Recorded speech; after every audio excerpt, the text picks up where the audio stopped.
So good afternoon student. Now let's start your chapter 3, that is the synthetic fibers and the plastic. Okay, so in this chapter we will see how the fibers are formed and what are the types of fibers, then what is the plastic, how it is harmful for us, and all about the synthetic fibers and the plastic. Okay, so starting with the type of fibers, there are the two type of the fibers. First one is what the natural fiber and second one is what the human made or a synthetic fibers. Okay, synthetic fibers को ही हम क्या बोलते हैं, human made, मतलब which are made up of the human beings are called as the human made. and natural मतलब क्या होता है कि जो हमें प्लांट से डायरेक्टली मिलता है उसे क्या बोलेंगे हम, natural fibres. So the fibres obtain from plants and animals are called as a natural fibres. This is the definition of the natural fibre. After that the cotton, jute and linen are the example of plant fiber, while the wool and silk are the example of the animal fiber. Then second one is the human made or a synthetic fibers.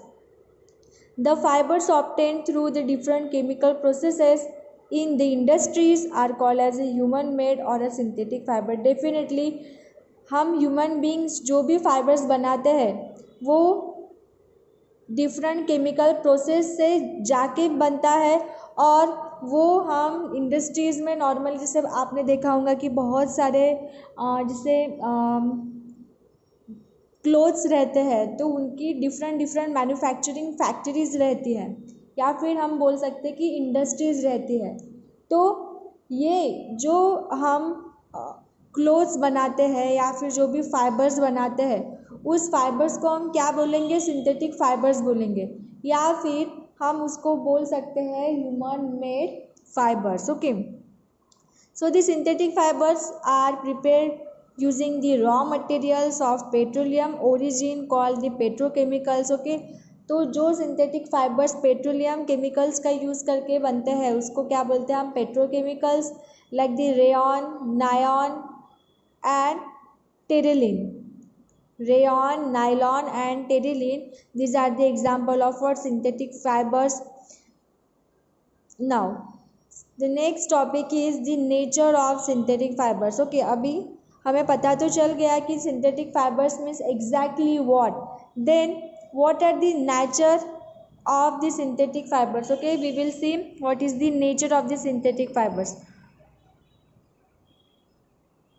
So a polymer of a very large unit formed by the combination of a large number of smaller molecules joined end to end by a chemical bonds. Okay, तो polymer की definition क्या है, polymer is made up of from the large number of the monomers. Okay, smallest unit को हम क्या बोलेंगे, monomers बोलेंगे. उसके बाद the collection of monomers, the collection of monomers is called as the polymer. Okay, तो आपको डिफरेंस पता होना चाहिए कि मोनोमर मतलब क्या होता है और पॉलीमर मतलब क्या होता है.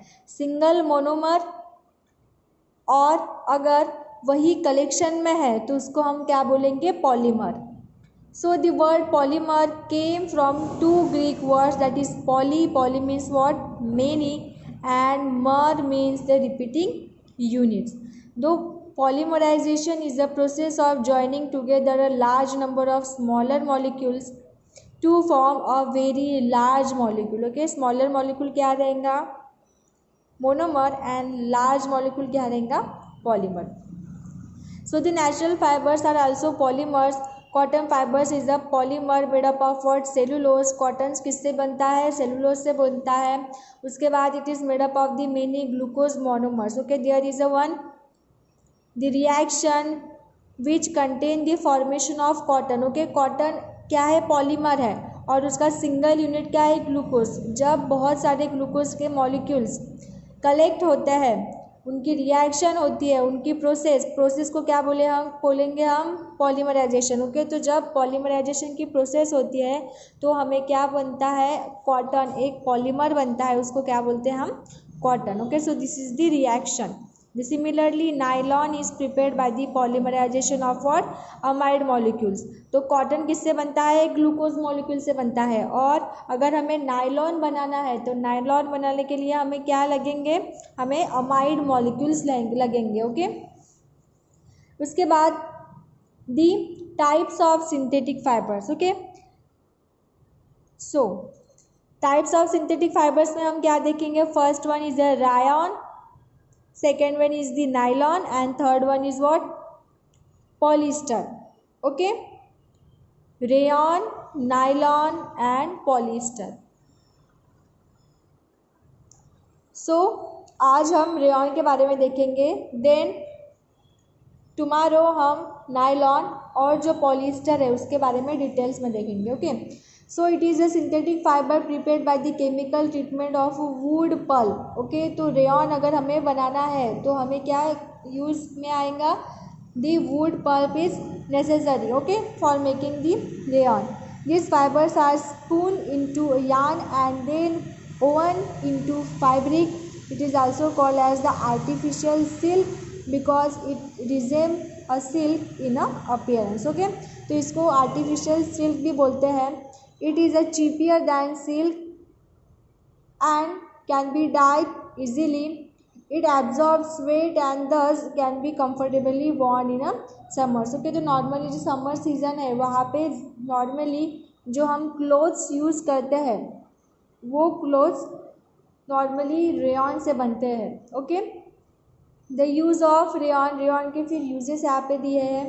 First one is it is used in the textile industry for making the fabrics. Okay, fabrics बनाने के लिए इसका यूज़ किया जाता है. Then second one is it is mix up with cotton to make the bedsheets, dresses, aprons and caps. Okay, तो आप जैसे एप्रॉन्स वगैरह यूज़ करते हैं या फिर जो कैप्स है, जो बेडशीट है, तो वो नॉर्मली कॉटन और रेयन के कॉम्बिनेशन से बनती है. It is mix with wool to make a beautiful and durable carpets. Okay, जो कारपेट्स वगैरह रहते हैं इनका भी जो मैन्युफैक्चरिंग है वो रेयन के यूज़ से करते हैं. उसके बाद it is use to manufacture the tyre cords. Then it is use for the making of bands and lints for surgical dressing of the wounds. Okay, so this are the uses of rayons. Okay, अगर आपको rayon के बारे में लिखना है तो आप क्या करेंगे? पहले रेयन की थोड़ी इन्फॉर्मेशन लिखेंगे और उसके बाद उसके यूजेस मेंशन करेंगे. Okay, so today we will stop here.